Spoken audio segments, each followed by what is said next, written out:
Sunday म्हणलं तर कसं असं निवांत रुटीन असतं, उशिरा उठायचं, उशिराच आवरायचं. तर मग इथं ब्रेकफास्टसाठी मी मस्त असा बर्गर बनवला होता. याचा रेसिपीचा व्हिडिओ पण मी यूट्यूब चॅनलवर अपलोड करेन. तर नाश्ता वगैरे झाला आणि त्यानंतर आम्हाला जायचं होतं कॅन्टीनमध्ये, कारण ना 2 महिने झाले होते आम्ही कॅन्टीनमध्ये गेलो नव्हतो. तर मग सामान पण असं कॉस्मेटिक वगैरे संपलं होतं सगळं. तर म्हटलं चला आज कॅन्टीनमधून जाऊन आपण सामान वगैरे घेऊन येऊ, कारण संडे म्हणजे त्यांना संडेला सुट्टी असते, नंतर पण मग परत सुट्टी नसती. त्यामुळे मग आम्ही गेलो कॅन्टीनमध्ये आणि जे सामान लागतं आहे ते सगळं घेतलं. आणि मागं बघा श्रीषा मॅडम कशी लुडबुड लुडबुड करत होती मधी, मम्मा हे घ्यायचं आहे, मम्मा ते घ्यायचं आहे, तिचं चालूच असतं असं.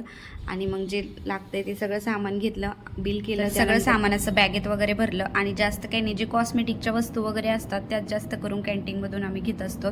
तर मग सगळं सामान असं व्यवस्थित बॅगमध्ये भरलं. आणि येताना ना आम्हाला भाजीपालासुद्धा घ्यायचा होता, मग तिथंही थांबलो आणि मग भाजीपाला वगैरे घेतला. श्रीषासाठी ॲपल वगैरे पण घ्यायचे होते. तर श्रीषा इथं ना ते फणस बघत होती, तिला कळतच नव्हतं की ही कोणती भाजी आहे म्हणून. ती त्याला हात लावून बघत होती की ती कसं आहे म्हणून. तर घरी यायला ना आम्हाला खूप उशीरच झाला होता, त्यामुळं मग मी घरी आल्यानंतर असं सिंपलच जेवण बनवलं.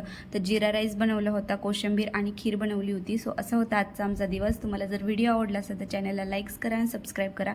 भेटूया पुढल्या नवीन व्हिडिओमध्ये. तोपर्यंत